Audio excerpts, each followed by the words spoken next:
Bonsoir, édition spéciale de Polaro TV en partenariat avec Fox Premier, 19h56, plus que 4 minutes avant que nous puissions vous donner les tout premiers résultats de ce premier tour des élections présidentielles au Sunrise. Ces élections anticipées interviennent 3 ans seulement après la victoire des Républicains. À l'époque, les scores s'étaient élevés à 53,7% des voix pour Freddie Howard contre 46,3% pour le président démocrate sortant, Gary Troman. Le mandat présidentiel sunrisien de 5 ans normalement a été écourté suite au décès tragique de Freddie Howard le 16 février dernier. Il avait alors 67 ans et a succombé au rejet de sa greffe de poumon effectuée lors de la crise Sunrise Said où il avait reçu une balle dans la poitrine. Depuis cette date, c'est Erwan Blake, le premier ministre du Sunrise, qui dirige le pays.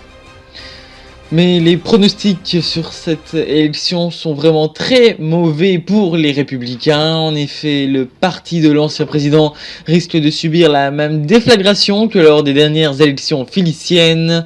Eleonore Telmar, vous êtes en direct du palais présidentiel de York, la capitale du Sunrise. Que risquent les Républicains et comment veulent-ils y faire face ?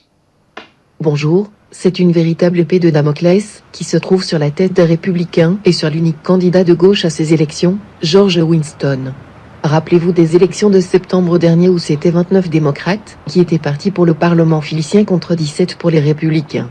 En nombre de voix aussi, le résultat était sans appel, 42,64% pour les démocrates contre 25% pour le parti de Freddie Howard. On parlait à l'époque de vote de défiance pour le gouvernement, mais aujourd'hui le scénario risque de se répéter et George Winston l'a bien compris. Il a tout fait pour montrer aux Surisiens qu'il était dans la lignée de Freddie Howard tout en étant différent. Le candidat républicain, qui joue aussi la carte de l'international, puisqu'il a fait le tour de tous les pays voisins du Surise pour s'entretenir avec des dirigeants et surtout avec les communautés surisiennes qui s'y trouvent. En tout cas, il a l'appui plus ou moins direct de Gallia et du Polaro. 2 pays à gauche avec 2 manières de soutenir le candidat républicain, publiquement comme c'était le cas avec la rencontre avec le président de la République gallienne en personne, ou soit de manière moins officielle comme au Polaro où c'est le parti de la majorité, le parti social-démocrate, qui lui apporte son soutien. Cependant rien n'est encore joué et tous les républicains espèrent éviter la Bérésina. Eleonore Telmar en direct de York, encore 1 minute 30 avant que nous puissions vous donner les premiers résultats et on part très rapidement à Melbourne dans le Minerva où se trouve Sébastien Guillot. Bonjour, justement le Minerva était la région qui avait le plus voté pour Freddie Howard en 2012 malgré son passé d'ancien fief des démocrates. Comment voit-on l'avenir électoral ici et plus largement au niveau national? Vous le disiez, le Minerva était un bastion de droite, jusqu'en 2012 où pour la première fois la région basculait gauche. Et c'était d'ailleurs une vraie surprise, puisque c'était là que Freddie Howard avait fait l'un de ses meilleurs scores, 72,8%, du jamais vu dans la région. Pour cette fois, l'issue du scrutin est totalement incertaine, et c'est d'ailleurs le cas un peu partout aux Cerises. Au niveau national, les tout derniers sondages mettraient Bruce McKinsey en tête en quelques points d'avance sur le candidat de gauche, qui résisterait, mais les sondages peuvent se tromper. En tout cas ici tout le monde espère que les résultats suivront ceux donnés par ces sondages. 20 secondes, vous êtes sur Polaro TV, nous vous dévoilerons très bientôt les résultats de ce premier tour des élections présidentielles sunrisiennes. Les démocrates vont-ils arriver en tête comme le prédisaient les sondages? Les républicains vont-ils résister à la vague bleue que tous les experts annoncent, mesdames et messieurs?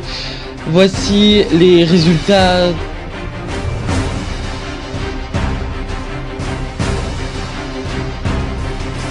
Et c'est George Winston qui est en tête contre toutes les attentes avec 32,58% des voix, suivi par le démocrate Bruce McKinsey et ses 30,54% des voix. Ce sont donc les 2 candidats qualifiés pour le second tour. Plus loin avec 20,87%, le candidat du nouveau centre, Brice Hanks. Et John Connor finit lui avec 10,52% et Mamoun Hussein avec 5,33% des voix à l'abstention et elle à 29,7%. C'est un chiffre bon très loin des 44% lors des dernières élections philiciennes. On part tout de suite à York et Eleonore Telmar, c'est à vous. Malgré l'opinion publique assez défavorable à la gauche de par le bilan de Freddie Howard, celle-ci reste en tête de peu avec 32,58% des suffrages exprimés. La droite, qui a fait des percées, dans plusieurs régions reste néanmoins derrière malgré les très bons scores, en général des régions où elle est en tête. Le taux d'abstention qui fut de 28,4% demeure élevé, était peut-être un message d'alerte envoyé par la population, qui voit les gouvernements se succéder sans que rien ne bouge réellement. D'après le spécialiste politique de Fox 1er, la droite doit notamment sa défaite au candidat jeune, qu'elle a nommé à sa tête pour les présidentielles. En effet, Bruce McKinsey n'a que 38 ans. Les citoyens doivent également encore être traumatisés par le bilan désastreux du mandat Truman entre 2002 et 2012. Le second tour nous dira qui de la droite ou la gauche remportera finalement ces élections. Merci, et donc la carte des résultats par région qui s'affiche à votre écran. 6 régions ont voté majoritairement pour George Winston et 5 pour le démocrate Bruce McKinsey. Le nouveau central, lui, était majoritaire dans le New Underland, la région la plus au sud du Sunrise. C'est la première fois que ce parti remporte une région, et de loin face aux autres partis avec 42% des suffrages. On part maintenant dans le Chocotard, nos Tesla, vous êtes en direct avec nous depuis Chongqing. Comment s'est passé le premier tour là-bas? C'est officiel pour ce premier tour des élections présidentielles. La plus grande région du Sunrise et l'une des plus peuplées passe à droite. Restée pourtant à gauche lors des précédentes élections présidentielles et lors des précédentes élections régionales, elle donne sa chance au jeune candidat démocrate, Bruce McKinsey. Avec un taux de chômage qui dépasse les 20%, les régions furent l'une des premières mécontentes du programme de Freddie Howard. On notera que c'est ici que le parti néo-racial marque son plus beau score avec 10,6% des suffrages. Excusez-moi Arnaud, mais George Winston prend la parole. Et c'est plein de bonheur que je viens de découvrir les résultats de ce premier tour.